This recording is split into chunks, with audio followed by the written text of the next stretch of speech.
Hey there, welcome E100 readers. You're now ready for Unit 3, and I'm glad you're making progress. How's it going for you? Is it starting to feel part of your routine to read the Bible regularly, several times a week or even daily? Is it becoming for you a good habit? Is it something that you're looking forward to? Well, I hope it is. I would say even if you're not having that greater result, stay with it. It takes a while to establish a pattern and develop a skill, even something seemingly as straightforward as reading the Bible. Well, this week, or in this unit, you're going to be reading the story of Joseph. Now, one of my favorite Broadway-style musicals is Joseph and the Amazing Technicolor Dreamcoat, which is a really fun adaptation of the story. But let's understand that that show really didn't capture the message of this story. The message there is kind of any dream will do, so you should follow your dreams. Well, this story isn't about any dream, but it's specifically about the promise of God and how it's being worked out in the descendants of Abraham.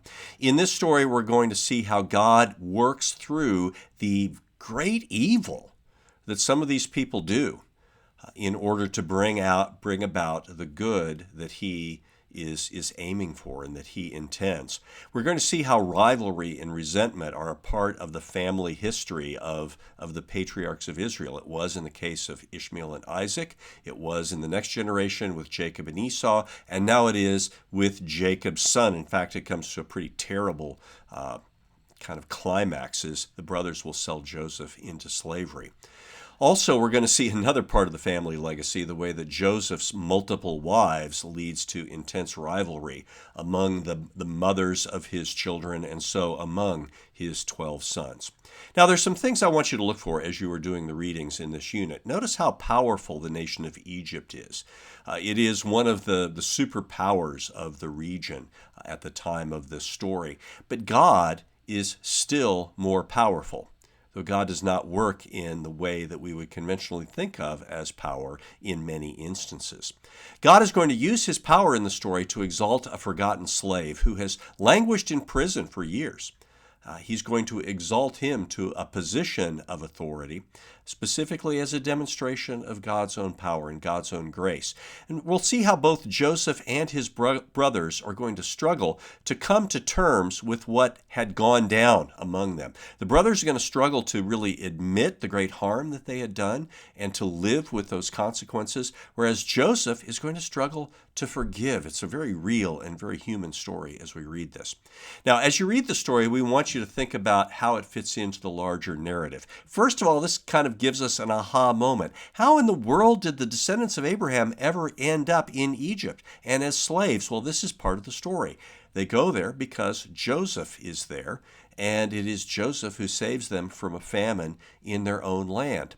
We're going to see in this story something that has been true from the beginning of the Bible throughout, that God uses very flawed people to do his work.